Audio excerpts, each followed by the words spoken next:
Meus irmãos, para a exposição da palavra do Senhor nesse momento, eu farei a leitura de Atos, capítulo 1, do versículo 1 até o versículo 5. Atos 1, do versículo 1 até o versículo 5.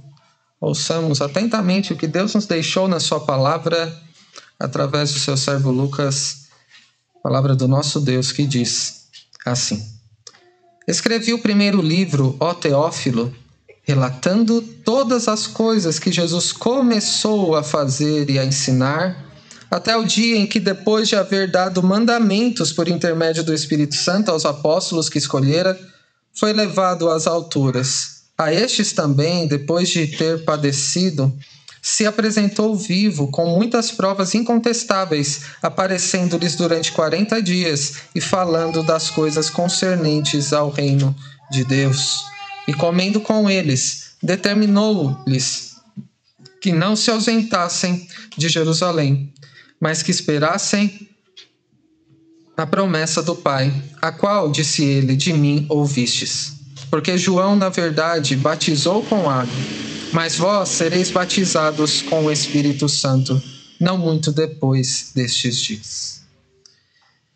Bondoso Deus e Pai, nós te agradecemos porque podemos nos reunir em seu nome para adorá-lo e abrir a sua palavra nessa noite. Temos liberdade ao fazê-lo e que o Senhor seja propício a nós pecadores neste momento.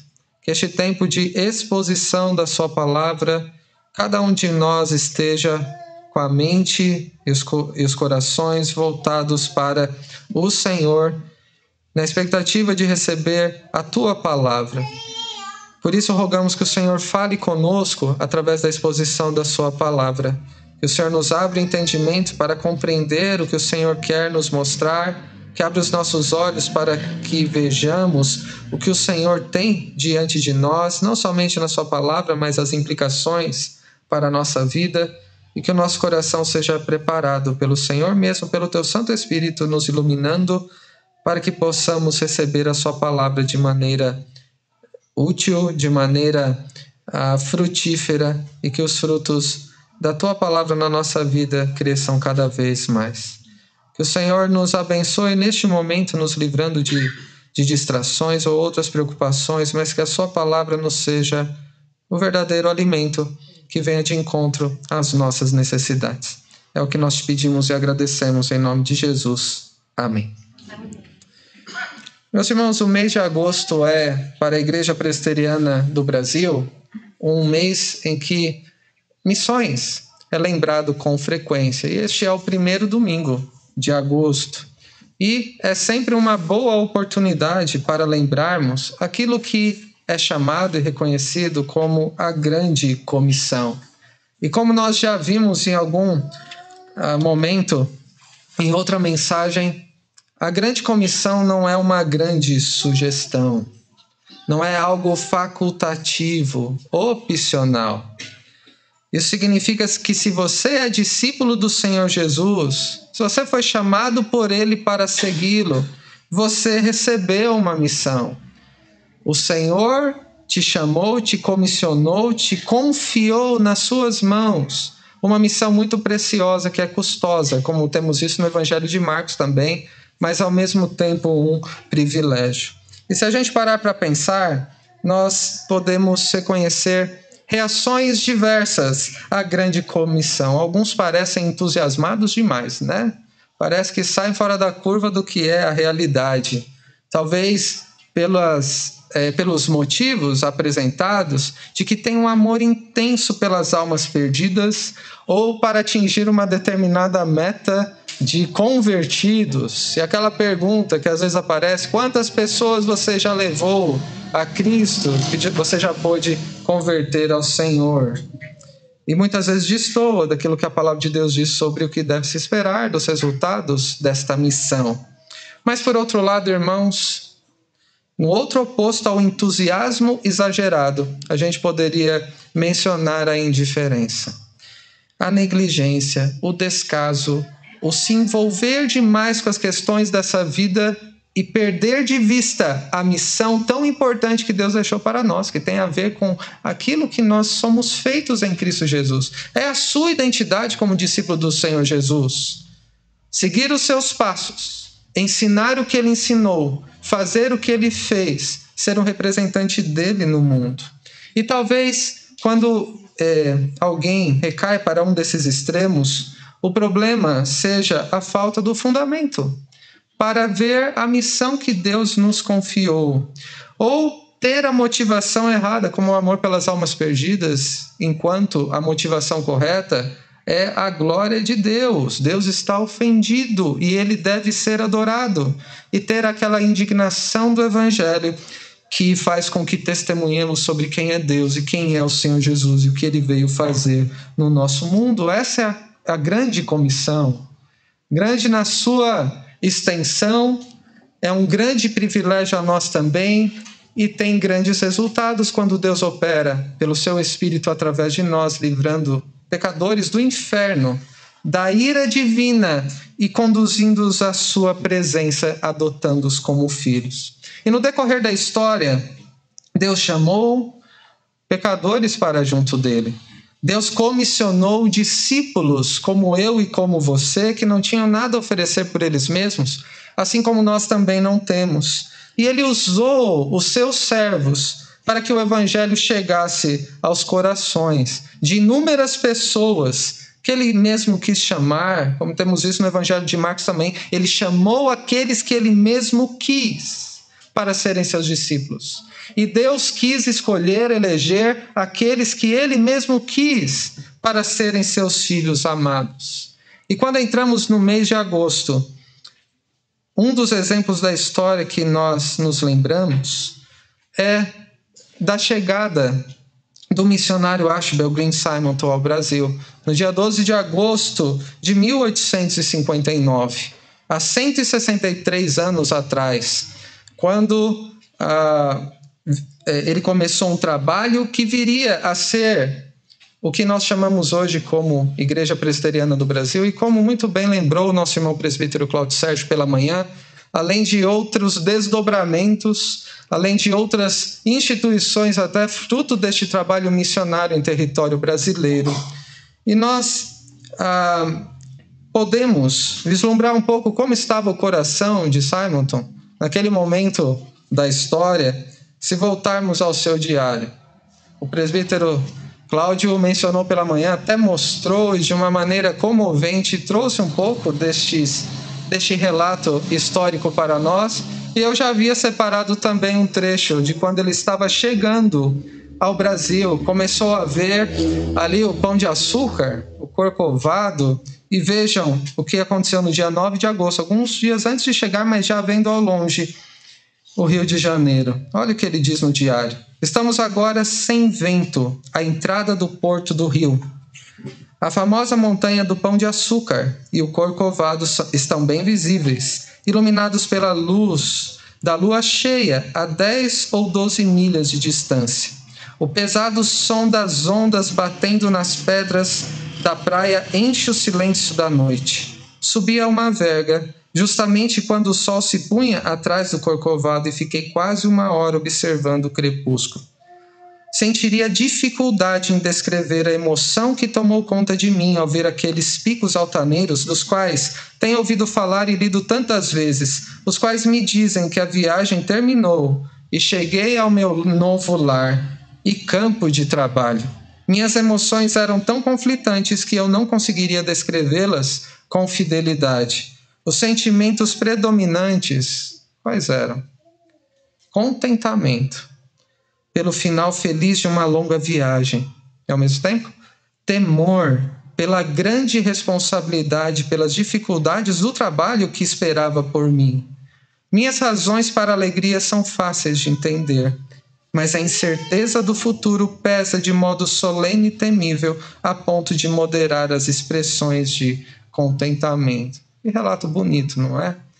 De uma forma eloquente, emocionante, cativante, que o reverendo Archibald Green Simonton conta no seu diário, que foi publicado e podemos conhecer aquele que de tão pessoal ele registrou. Mas para nós que conhecemos um pouco mais da história que aconteceu depois, podemos compartilhar de alguns sentimentos de Simonton, não é? Ele estava ali antes de chegar ao Brasil. Nós conhecemos a história do que aconteceu depois. Podemos compartilhar o contentamento e a alegria pelo que Deus já fez por nós no passado, ao vislumbrarmos o que está diante de nós na grande responsabilidade que Deus nos dá. Mas essa história ainda não acabou, me refiro àquele trabalho que foi iniciado, que se tornou a Igreja Presbiteriana do Brasil. Esse trabalho ainda não acabou. Essa história ainda está sendo escrita e você faz parte dela. Nós não sabemos muito bem o que temos adiante de nós, não é? Se for parar para pensar da própria igreja, porque é o que é a nossa vida. A incerteza em relação ao futuro vem. Nós não sabemos os planos que Deus tem para nós e precisamos aprender a reconhecê-lo em todos os nossos caminhos, ter o discernimento de qual é a sua vontade para darmos passos firmes e confiantes em Deus, apesar das nossas incertezas e do temor do nosso coração.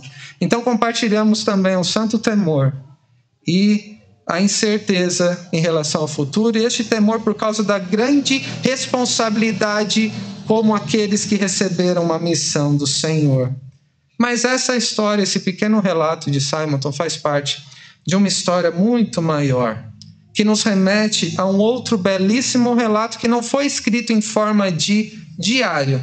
E se os irmãos pegarem o diário de Simonton, tem as datas e de uma forma muito pessoal, ele registrando as suas reflexões, preocupações e planos, inclusive as frustrações, momentos de tristeza, momentos de alegria, como foi o seu chamado para ser ministro do Evangelho e para vir para o Brasil, mas também momentos de dor profunda, como é o relato sobre o momento em que ele perdeu a sua esposa. Mas neste decorrer da história, nós percebemos que cada uma das partes, assim como cada uma das partes da sua vida e de nossa como povo de Deus aqui neste local, todas essas histórias juntas estão dentro de uma história muito maior que Lucas escreveu no livro de Atos. Ele escreveu não em forma de diário, mas de uma pesquisa, e nos dá uma perspectiva da história de acordo com o que Deus conduz. Lucas, que como eu disse, as crianças eram médicos, chamado nas escrituras de médico amado, escreveu estes 2 livros que já nos referimos. Na sua pesquisa histórica, ele fez uma acurada investigação. Ele fez entrevistas, como por exemplo com Maria, mãe de Jesus, para saber como havia sido o anúncio de que ela seria a mãe do Salvador, e compôs esses 2 livros de Lucas e Atos, que deveriam ser vistos como um só ou 2 volumes de uma mesma obra. Embora na nossa Bíblia estejam separados pela organização que foi proposta, a gente não pode perder de vista a unidade que há nessa história narrada por Lucas. A continuidade também. No seu primeiro livro, Lucas escreveu esta pesquisa sobre a vida de Jesus. Se você voltar comigo lá em Lucas capítulo 1, versículos de 1 a 4, nós vemos o objetivo de Lucas ao escrever este evangelho. Lucas 1, de 1 a 4 diz: visto que muitos houve que empreenderam uma narração coordenada dos fatos que entre nós se realizaram, conforme nos transmitiram os que desde o princípio foram deles testemunhas oculares e ministros da palavra, igualmente a mim me pareceu bem, depois de acurada investigação de tudo desde a sua origem, dar-te por escrito, excelentíssimo Teófilo, uma exposição em ordem, para que tenhas plena certeza das verdades em que foste instruído. Por que Lucas escreveu? Para que o seu leitor, excelentíssimo Teófilo, e outros leitores, e podemos nos incluir nisso, pudessem conhecer a Cristo conforme ele revelou a si mesmo em tudo o que ele fez e ensinou, para que através da história que foi contada a respeito de Cristo Jesus, pudessem crer no Senhor Jesus e, crendo nele, que pudessem ter vida eterna. E é impressionante também a maneira como Lucas termina este primeiro livro, que é o Evangelho segundo ele escreveu. Lá em Lucas 24, é o texto que nós lemos, na liturgia, nós vemos a maneira como este livro termina. Ele contou a história sobre Cristo, tudo que ele fez, ensinou, para que os seus leitores, os seus ouvintes pudessem crer no Senhor Jesus. E como ele termina esse primeiro evangelho? Lucas 24, do 44 em diante, diz: a seguir Jesus lhes disse: são essas as palavras que eu vos falei estando ainda convosco. Importava se cumprisse tudo que de mim está escrito na lei de Moisés, nos profetas e nos salmos. Então lhes abriu o entendimento para compreenderem as Escrituras e lhes disse: assim está escrito que o Cristo havia de padecer e ressuscitar dentre os mortos no terceiro dia, e que em seu nome se pregasse arrependimento para a remissão de pecados a todas as nações, começando de Jerusalém. Vós sois testemunhas destas coisas. Eis que envio sobre vós a promessa de meu Pai. Permanecei, pois, na cidade, até que do alto sejais revestidos de poder. Então os levou a Betânia, e erguendo as mãos os abençoou. Aconteceu que, enquanto os abençoava, ia se retirando deles, sendo elevado para o céu. Então eles, adorando-o, voltaram para Jerusalém, tomados de grande júbilo, e estavam sempre no templo, louvando a Deus. O Senhor Jesus explicou as Escrituras. Disse que o Antigo Testamento falava a respeito dele. Ele comissionou os seus discípulos, dizendo: vocês são testemunhas. E como testemunhas deveriam falar a respeito disso. Carregavam uma mensagem, e uma mensagem que é mais do que informações de uma história, mas é sobre uma pessoa que entrou na nossa história, o Senhor Jesus. E o Senhor também prometeu que enviaria o seu Espírito Santo e sobe aos céus.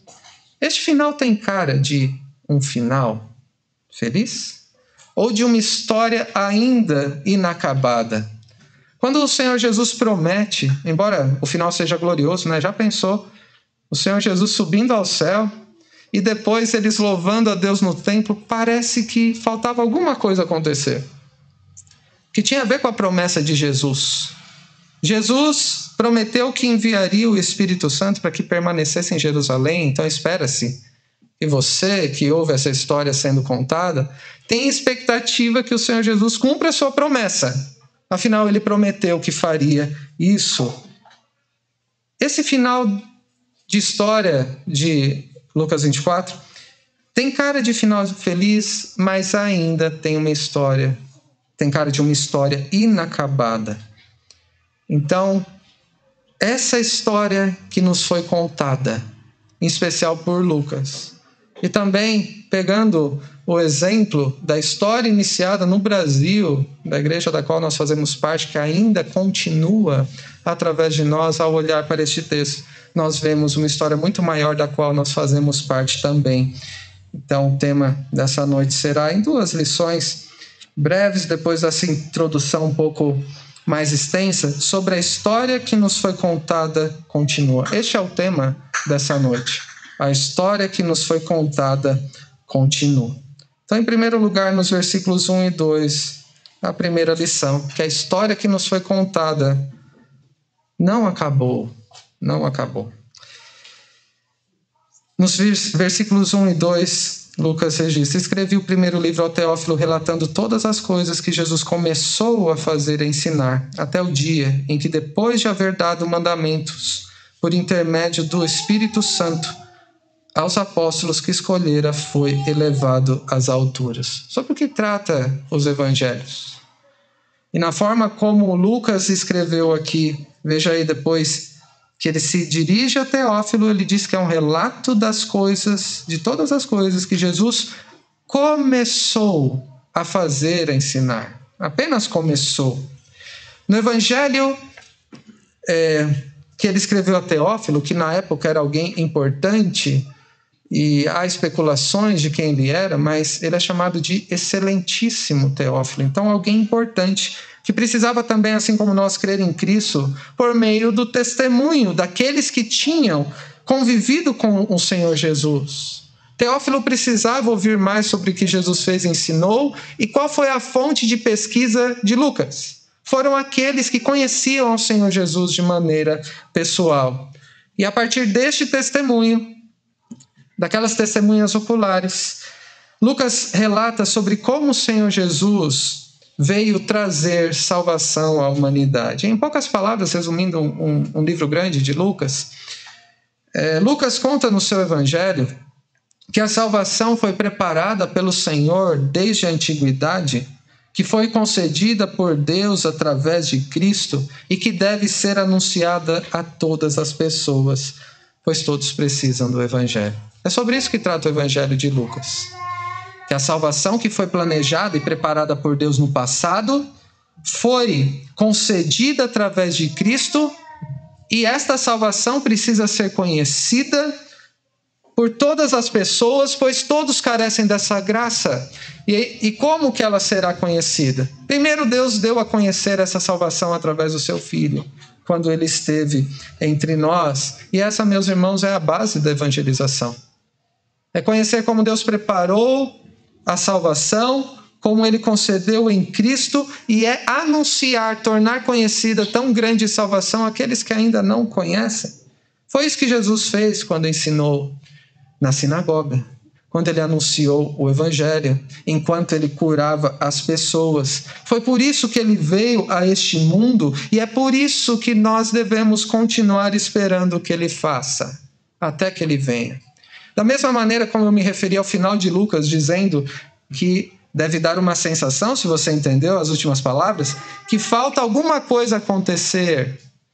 O início de Atos também deve nos dar a sensação que Cristo tem muito mais a fazer, a ensinar neste mundo, inclusive nos nossos dias. Essa compreensão, meu irmão e minha irmã, que você tem sobre o que Jesus veio fazer e ensinar, e sobre o que ele tem a oferecer a você e às outras pessoas, nem sempre a ideia que se tem sobre Jesus, sobre quem ele é, sobre o que ele fez, sobre o que ele ensinou, é aquilo que ele veio fazer, ensinar e revelar quem ele era. Essa expectativa do seu coração em relação ao Senhor Jesus, que você coloca como motivo de oração. E, meus irmãos, os motivos de oração são muitas vezes reveladores. Aquilo que desejamos que aconteça, aquilo que esperamos que Deus faça, nós colocamos em forma de oração muitas vezes, e o quanto isso concorda com o propósito que Cristo veio a este mundo. O Senhor Jesus não veio a este mundo para resolver os nossos problemas, para satisfazer os nossos sonhos. Ele veio para quê? Para nos salvar.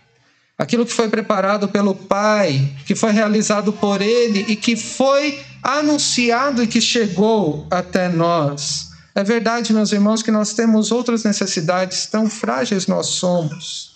E a cada dia devemos colocar toda a súplica, petição, ações de graças em orações, porque temos um Deus que não é alheio às nossas necessidades. Mas Jesus veio para suprir a nossa maior necessidade, que é a salvação da nossa alma. Tudo que você precisa no seu dia a dia tem a ver com isso, com o que Cristo veio fazer e ensinar. E é disso também que precisam aqueles com quem você convive, que ainda não conhecem ao Senhor Jesus de maneira suficiente para a salvação.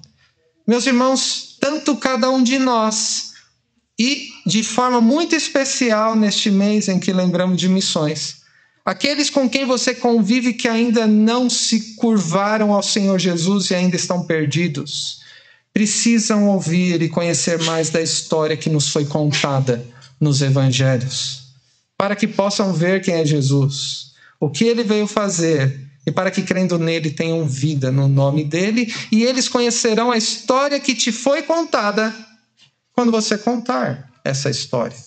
Quando você falar sobre quem é Jesus revelado nas Escrituras. No entanto, embora o Senhor Jesus tenha completado a sua obra de salvação, a sua expiação foi definitiva, nós podemos entrar com ações de graças na presença de Deus e permanecer diante dele, porque ele abriu o caminho através do seu sacrifício para que pudéssemos ter comunhão com Deus.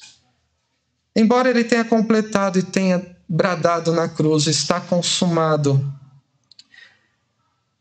a história ainda não acabou. Por isso que você deve ler Lucas de uma forma muito cuidadosa no primeiro capítulo de Atos, quando ele diz sobre o que ele escreveu no primeiro livro, daquilo que Jesus começou a fazer e a ensinar. O que isso significa? Se ele começou, o livro de Atos nos mostra que ainda não acabou. Inclusive, o livro de Atos termina de uma maneira ainda mais com a sensação de que não está completo. Falta alguma parte no final. E falaremos sobre isso. O que significa que o Senhor Jesus veio começar a fazer e a ensinar daquilo que o Pai havia proposto a ele? Significa que a história que nos foi contada nos evangelhos continua a ser escrita. Por isso que o livro de Atos não tem um fim. Aquela conclusão que parece que não tem mais nada, porque a história continua através da igreja, da qual nós fazemos parte. Significa também, meu irmão e minha irmã, que você nunca deve perder de vista que mesmo após o Senhor Jesus ter subido ao céu e assentado à direita do Pai, ele continua envolvido na vida de todos os que ele veio salvar e agindo na vida dos seus discípulos e através deles, concedendo salvação e usando seus servos como instrumentos para salvar aqueles que o Pai confiou nas suas mãos. Meus irmãos, a história que nos foi contada não acabou. E o segundo aspecto, a segunda lição e última, é que a história que nos foi contada continua através da igreja. A história que nos foi contada continua através da igreja, através de mim, de você.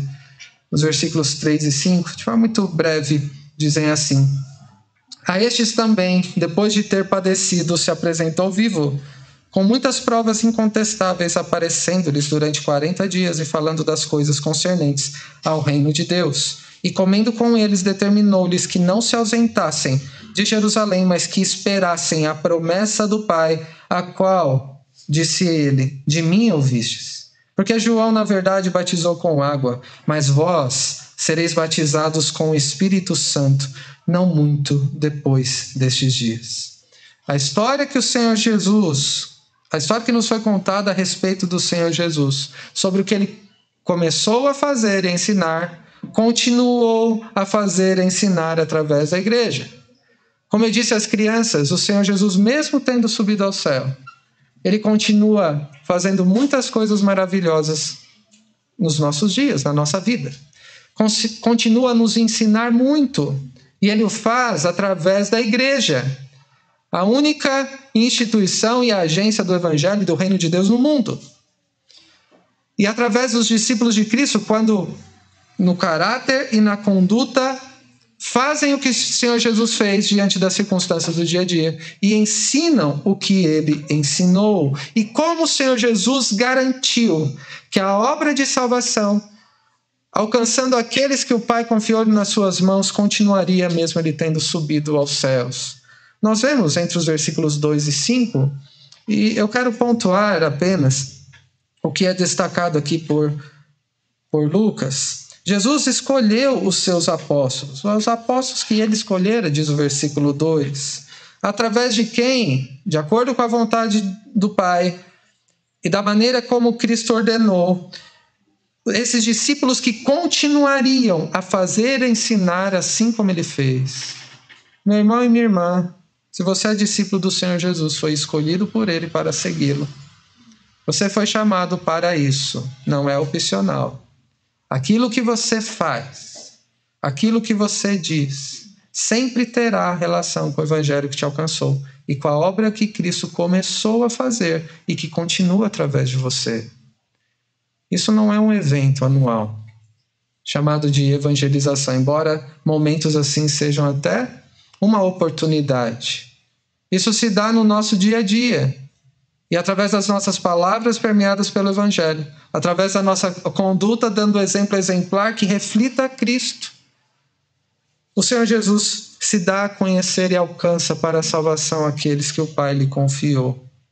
Nós vemos aí também ainda no versículo 2, que é o ponto de partida para o versículo 3 que continuamos, que o Senhor Jesus deu mandamento aos seus discípulos por meio do Espírito Santo. Por quê?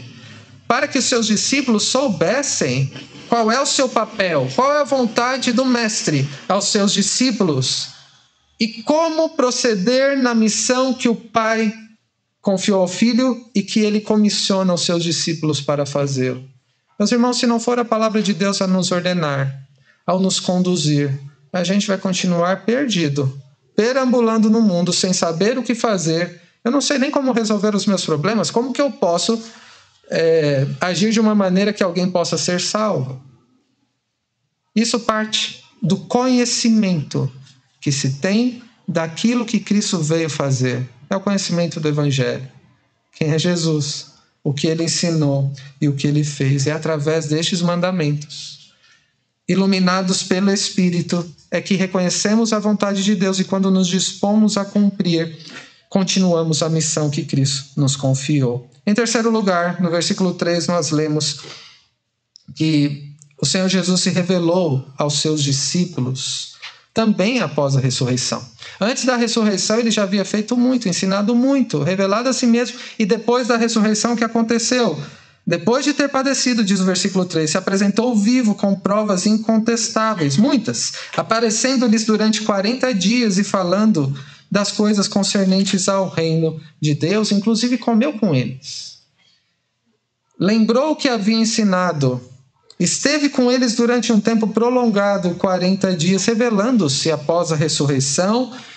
E aqui o aspecto é relacionar-se de forma pessoal, nessa comunhão do comer junto. E esta comunhão pessoal é um pré-requisito para que alguém possa testemunhar sobre Cristo e sobre o reino de Deus.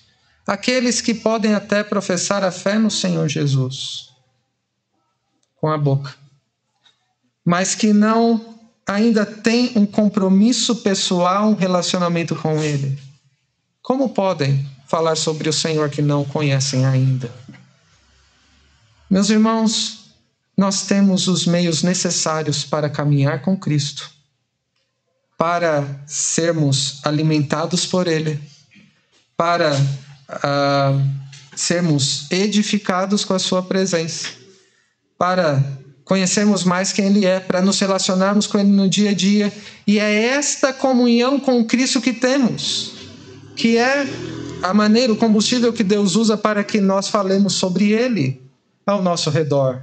Não é só transmitir informações, é falar sobre a comunhão sincera, profunda e diária que temos com Cristo. Por isso que Cristo se revelou aos seus discípulos de maneira tão pessoal. E que Ele continua fazendo conosco em meio às circunstâncias do dia a dia, e nós podemos conhecer quem Ele é através da sua palavra, da oração, da adoração, da comunhão do corpo de Cristo. Nós conhecemos de forma pessoal mais sobre quem é o Senhor Jesus. E por último, o Senhor Jesus também lembrou das promessas de Deus, em especial, que os seus discípulos receberiam o Espírito Santo, que é o que nós vemos nos versículos 4 e 5. O Espírito Santo seria derramado sobre a igreja para que eles fossem capacitados e autorizados em falarem no nome de Jesus e pudessem então ser seus representantes. Os irmãos devem se lembrar do que João escreveu lá no capítulo 14 do Evangelho, que ele escreveu, lá no versículo 26, que fala sobre a necessidade que temos do Espírito Santo na nossa vida com Deus e para essa missão que Deus nos confiou. E diz assim: mas o Consolador, o Espírito Santo, a quem o Pai enviará em meu nome, esse vos ensinará todas as coisas e vos fará lembrar de tudo o que eu tenho dito. Para quê? Para que vocês conheçam quem é o Senhor Jesus, para que lembrem das promessas de Deus e para que testemunhem dele nas suas vidas. Meus irmãos, nós vemos aqui como Lucas nos contou que essa história continua através dos apóstolos. Que o Senhor Jesus chamou, preparou, a quem se revelou e a quem comissionou com promessas que seriam motivo da esperança a eles. E nas páginas do livro de Atos, nós vemos como o Senhor Jesus continuou a fazer e ensinar através dos ensinos dos apóstolos e da igreja primitiva. E a maneira como o Senhor Jesus continuou a fazer muitas coisas pelas mãos dos apóstolos e pelo testemunho da igreja. Como nós dissemos mais no início O livro de Atos termina de um jeito até estranho. Parece que falta alguma coisa. Parece não ter um fim, não é? É porque não teve mesmo. Porque essa história continua. Essa história continua a ser escrita através da igreja. Daqueles que até hoje, como você, como eu, que Deus tem na sua graça chamado e comissionado para cumprir a sua missão no mundo, apressando assim o dia do retorno de Cristo. Para concluir, meus irmãos, algumas aplicações, destacando essas lições que nós aprendemos nessa noite sobre a história que nos foi contada. Continua. O que isso tem a ver com você? A história que nos foi contada nas Escrituras revela, principalmente, a salvação que Deus preparou desde a eternidade e que quis revelar desde a antiguidade, para conceder de forma especial no momento em que o seu Filho, nosso Senhor Jesus Cristo, veio a este mundo, e saber a maneira como Deus planejou a nossa salvação na eternidade, e que revelou a sua salvação aos nossos antepassados na aliança que ele realizou e na maneira como ele entregou o seu Filho. É uma mensagem digna de ser anunciada. A mensagem que é mais do que informação é falar sobre quem é Jesus, sobre tudo que ele fez e ensinou, pois, meus irmãos, todos precisam do Evangelho. Aqueles com quem você convive não precisam do Evangelho somente no momento da dificuldade, da enfermidade, do luto, de provações. Precisam do Evangelho porque estão debaixo da ira de Deus. Além de você, porque você continua a precisar do Evangelho e será assim sempre. Graças a Deus, porque Cristo continua a ensinar através dos meios que Ele nos dá mais sobre esse Evangelho, porque você continua a precisar do Evangelho. E que Cristo haja na sua vida e que te transforme a cada dia. Mas além de você, quantos ainda precisam conhecer mais sobre essa belíssima história que nos foi contada? A história da nossa igreja é belíssima. Quem esteve pela manhã viu como é bela, nas palavras do nosso irmão presbítero Cláudio Sérgio. É comovente. Mas a história da igreja, do corpo de Cristo, da maneira como Cristo veio nos salvar, é ainda maior, mais preciosa e mais maravilhosa, que mais do que nos comover, embora também faça isso, nos dispõe a servi-lo e a falar sobre ele. Quanto mais preciosa essa história que nos foi contada for para você, mais você vai falar sobre ela. Uma história que conta quão grave é o pecado aos olhos do Deus Criador, que é santo e justo. Sobre Cristo, que foi tão esperado ter vindo a este mundo para salvar pecadores como eu e como você da ira de Deus. E sobre a grande necessidade que as pessoas têm da graça de Deus, que foi revelada na história que nos foi contada. E como elas conhecerão essa história?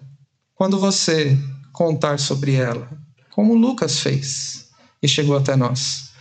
Como aqueles que transmitiram o Evangelho a você o fizeram também. Lembre-se que essa história que nos foi contada ainda não acabou, ela continua sendo escrita.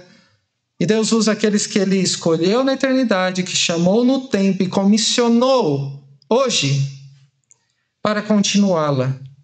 Essa história que nos foi contada continua através da igreja do Senhor Jesus. Se você é discípulo de Cristo, se você é parte da igreja, se você é membro do corpo de Cristo, você então foi chamado por Ele, tem sido preparado por Ele e recebeu uma missão. Isso que aconteceu com os discípulos e sempre acontece com os discípulos.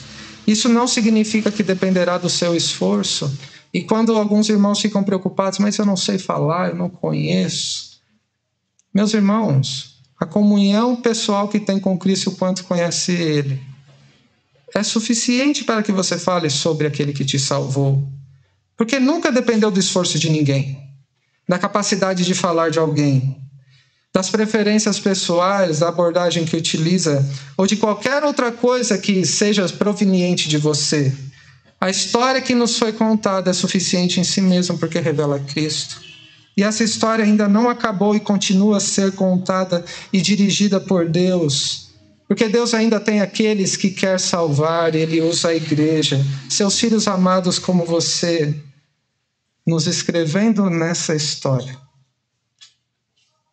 Agora, você tem ideia do privilégio que é ser escrito nessa história?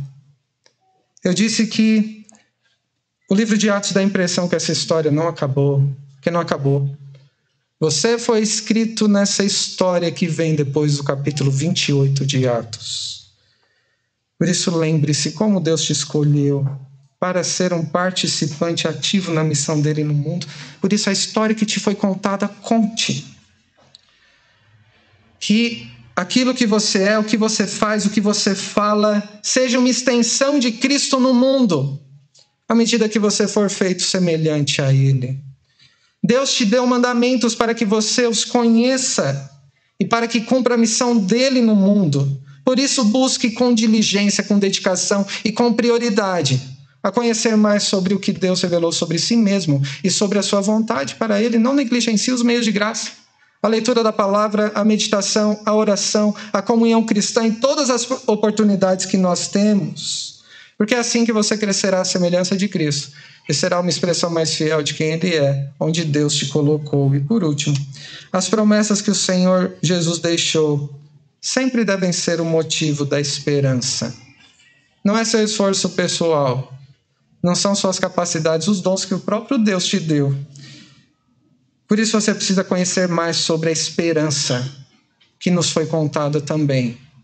Você poderia contar sobre a esperança que você tem, seja qual for a circunstância que você vive, a maneira como você depende de Deus pelo seu Espírito que habita e age em você, te moldando, te transformando para que você seja uma testemunha fiel como Lucas foi, registrando com fidelidade essa história. E quantos, através da sua pena, da história que ele contou, vieram aos pés do Senhor Jesus. Ele não tem ideia, mas Cristo tem, porque ele usou este servo, assim como continua a usar pessoas como você. Essa história, pela graça de Deus, continua através de você, através de nós, através da igreja do Senhor Jesus, até o dia que Ele virá para buscá-lo. Que Deus nos abençoe e nos ajude. Amém.